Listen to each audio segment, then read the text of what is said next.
Dear students, good morning. Today we are going to read The Summit Within, and this is for class 8. So, Major H.P.S. Ahluwalia was a member of the first successful Indian expedition to Mount Everest in 1965. Major H P S. Ahluwalia सदस्य रह चुके हैं Indian expedition जो Mount Everest के लिए 1965 में गए थे लोग, उनके एक सक्सेसफुल मेंबर रह चुके हैं. This story is experiences of major Ahluwalia.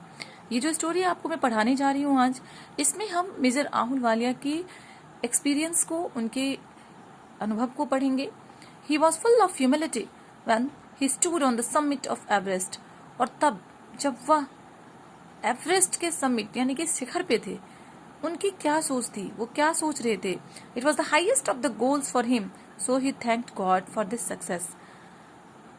जब वो एवरेस्ट की चोटी पे थे, उस मुकाम पे, उस ऊंचाई पे पहुंचने के बाद सबसे पहले उन्होंने ईश्वर का धन्यवाद अदा किया.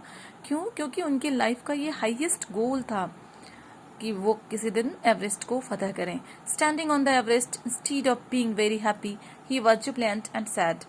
और जब वो वहां पर थे तो उन्हें बहुत ही ज्यादा खुश होना चाहिए था, और वो खुश थे भी.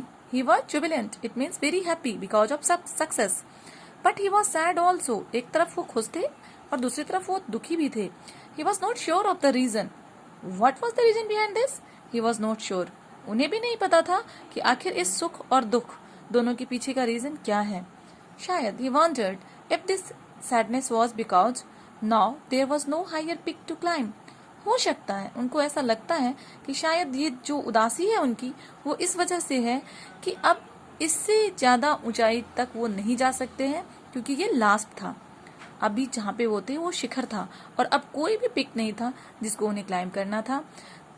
तो while getting down from the summit, he asked himself why he climbed Everest and what him to do so.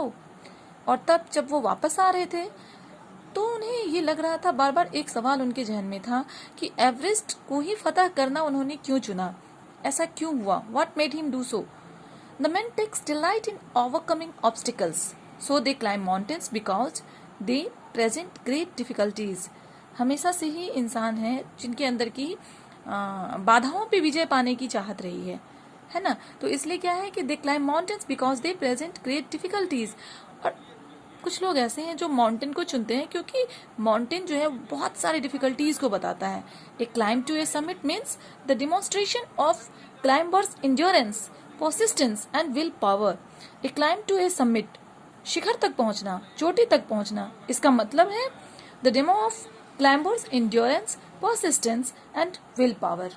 किसी इंसान के अंदर कितनी सहन शक्ति है, कितनी दृढ़ता है और कितना विल पावर उसका स्ट्रांग है, इन सभी चीजों का सम्मिश्रण होता है कि जब कोई इंसान climb to summit, it means जब कोई इंसान शिखर पे पहुंचता है. For narrator mountains are nature at its best. और नैरेटर के लिए जो पर्वत हैं, अगर आपको नेचर का बेस्ट देखना है तो आप माउंटेन्स को देखो. The remaining part of the video